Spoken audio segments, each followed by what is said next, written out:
The showdown is not meant to cause offense or harm. The viewer acknowledges any reliance on the accuracy or completeness of said content should be done at their own discretion. The host apologizes in advance for any affront as a result of personal attacks. Oh, the Mad Dog is here in the showdown. A little early this week, but here he is, ready to go, having watched tennis. Dog, I saw the top of your show. Great show, of course. I watch no tennis anymore. Why does tennis lost me? Dog, I have no interest.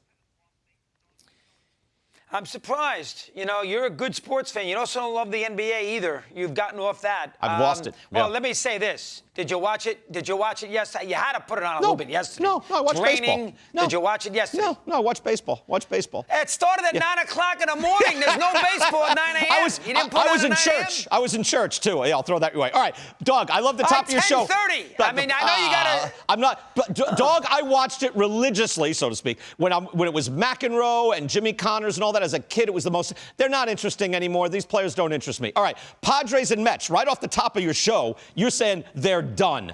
Dog, that's tough to do in the real world, especially if you're the let's concentrate on the Padres. You think the Padres, having pushed in all that money, all these new players, they blow it up already? No, I said Soto. I mean, I said, that's what do you do with Soto? up, dog. What are they, 6 games under 5? That's blowing it up. Well, you know what? All right, then fine. You're going to pay him $500 million. How many $500 million players can you have? No, you got him next year. Dog, you have him next year. You have Soto next year. You roll with Soto next year. Yeah, this year and next year. I mean, you got a year and a half out of it. I mean, that's a tough call. I mean, that's a tough call. I'm not sure I'm not saying they're going to trade him, but I think it's a consideration because they are not making the playoffs this year. If your argument to me right now is they're in the mix, no, they're not in the mix. They have 40 and 50. They're 44 and 50, thereabouts, whatever their exact record 44 is. and 50, yeah. They're about 6 games under 44 and 50. Yep. They are 9 games back of the Dodgers, so they've already lost 5 out of 6. They got 3 teams ahead of them, which is a major problem, and they are not getting them. They're not making the playoffs. I mean, I know the Padres. I mean, think about it.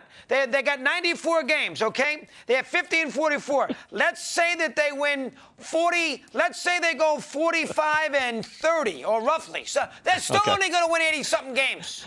I don't know if your math ever adds up, but I hear you. No, and the season. Doug. And the season is over, and somebody offers you a lot of prospects, get him out of there. I agree with you. Get Doug, by the way, I don't think you're completely wrong. I think you're making some good points there. It's hard to do that in the real world, but I get it. All right, Doug, I have a managerial check. Let's switch to the Mets, who are getting booed in Queens on a daily basis. I hate to do this to our guy, Buck Showalter. He worked with us. He's an excellent manager. But last night, I don't know if you saw this between all your tennis. 8th inning. I did. It's a 1-0 ball game. David Robertson had not pitched since the All-Star break. Buck goes with Trevor Gott, who they just got in a trade. Brooks Raley in the 8th. Before you know it, it's game tied up 1-1. But then, which I understood, like, hey, you're just using Robertson for 1 inning. You can't use him every single time. But, Buck used Robertson for the 9th and the 10th after it was tied. If you can use him 2 innings, why not do it high leverage up 1-0? I saw that. That's an excellent point. They got it in a trade. It's the first time he's probably used him. He probably wanted to see what he could do. I understand your point. Then he had Freeman up, who had guys on and really had to get him out. You could have done that. Bucks had some issues with that bullpen, going back to letting Vladimir Guerrero hit. So we've had issues in that 8th inning. No Diaz, that's your problem. But your argument is 1-0, pitch Robertson the 8th and the 9th.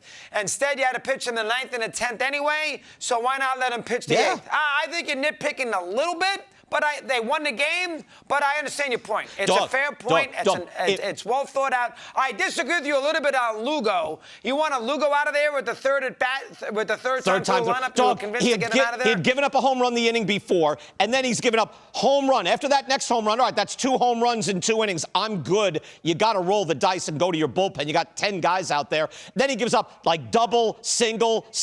How much do you need? Yeah, their bullpen's been awful the last couple weeks. Their bullpen's been terrible. Not Hader, but the other guys there. But I understand. And they had a doubleheader the night before. He didn't want Lugo to pitch. All right, but again, the bigger issue for those 2 teams is not, a specific game in middle of July. The issue for those 2 teams, well under 500, with huge payrolls, not going to make the playoffs. What do you do? Yeah. I'm with you on that. All right, Dog, how about this? Hall of Fame coming up this weekend, Hall of Fame induction weekend. You were around, you were paying close attention. You remember how big Fred McGriff was. I think people kind of lost how big Fred McGriff was. Last 20 years, it's all about Barry Bonds and should he be honored. And I don't know if you saw his comments last week. He thinks he deserves to be in the Hall of Fame. Fine, he can think that. I just want to make this point. In the late 90s, mid-90s, late 90s, when they both played 10, 11 years, and they were both skinny, if you know what I mean, I'm taking Fred McGriff over Barry Bonds. Yep. No, I wouldn't. From a hitting perspective, Everything I wouldn't perspective. do that. Bonds Everything. was a... no, Bonds a better player. No, Bonds a better player than McGriff. Now, again, we all know Bonds would be in the Hall of Fame 10, 20 years ago if he didn't use the juice. I mean, so he's his own worst enemy. I don't feel sorry for him. Clemens, same thing. The whole scenario with McGriff, you know, we've discussed him. We have 493 career home runs, consistent, made the difference with the Braves when he got traded there in the 93 pennant race from San Diego. Much clutcher than Bonds. Bonds had trouble when he was skinny Barry. He had trouble in the playoffs. Fred McGriff was a beast in the playoffs. Take a look. Here are their numbers in the postseason.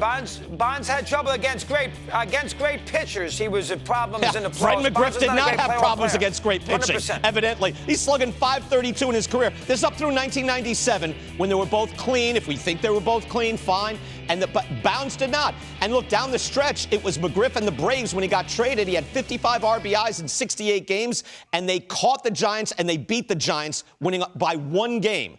So head-to-head, it was McGriff. I want to show you some other numbers because people forget this now. McGriff, this is from 1988 to 2002, their prime, 14 years, and for Bonds, it's 14 years.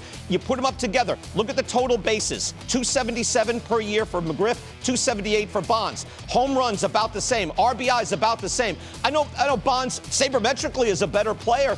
I'm taking McGriff. He's also less of a headache day in, day out, and he was the same type of production as Barry Bonds. Bonds, I thought, was overrated in left field. Couldn't throw out Sid Bream in the biggest, throw of his life. So I'm going with McGriff over Bonds in the 90s before he became Super Barry.